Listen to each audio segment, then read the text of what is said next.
संकष्टी चतुर्थी की चमत्कारी कथा। एक समय की बात है। राजा हरिश्चंद्र के राज्य में एक गांव में एक गरीब कुम्हार रहता था। वह प्रतिदिन मिट्टी से बर्तन बनाता, पर चाहे जितनी भी मेहनत करे बर्तन कभी भी सही से नहीं पकते। दिन ब दिन उसका धंधा चौपट होने लगा। एक दिन वह थकाहारा गांव के मंदिर में गया और वहां बैठे एक वृद्ध पुजारी से अपनी समस्या कही। पुजारी ने गंभीर स्वर में कहा, बेटा, आवा में शक्ति तभी आती है जब उसमें जीवन का संकल्प हो। अग्नि को बलिदान चाहिए। कुम्हार ने व्याकुल होकर पूछा, क्या करना होगा महाराज?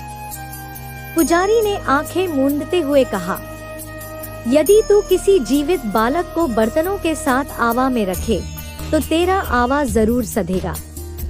यह सुनकर कुम्हार चौंका, पर भूख और बेबसी के आगे उसका विवेक हार गया।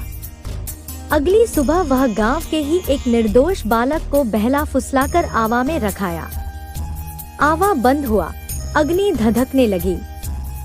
उस दिन थी संकष्टी चतुर्थी, जहां हर माँ अपने संतान के लिए गणेश जी की पूजा करती है। उधर वह बालक की माँ अंजलि मन में बेचैनी और अशांति लेकर गणेश जी के मंदिर पहुंची। उसने घंटी बजाई, आंखों से आंसू बहते रहे। हे विघ्नहर्ता गणेश, मेरा बेटा जहां भी हो उसकी रक्षा करना। अगली सुबह कुम्हार ने जब आवा खोला तो आश्चर्य से उसके हाथ कांपने लगे।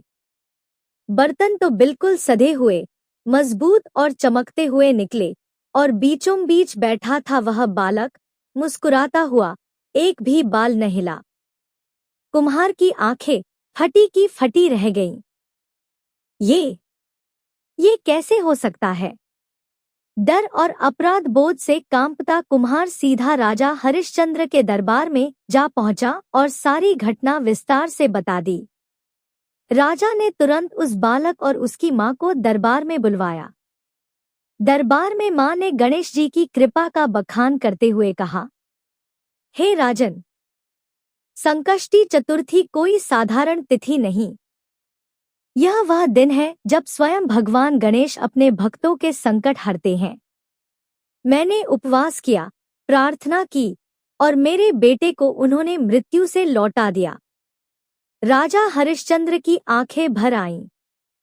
उन्होंने घोषणा की, आज से मेरे राज्य की हर स्त्री इस पावन तिथि को संकट चौथ का व्रत करेगी, ताकि कोई मां अपने बच्चे के लिए कभी रोए नहीं। उन्होंने घोषणा की, आज से मेरे राज्य की हर स्त्री इस पावन तिथि को संकट चौथ का व्रत करेगी, ताकि कोई मां अपने बच्चे के लिए कभी रोए नहीं। हर संकष्टी चतुर्थी को हर मां करती है गणपति बाप्पा से अपने बच्चों और परिवार की कुशलता की प्रार्थना। विघ्नहर्ता गणेश जी की जय।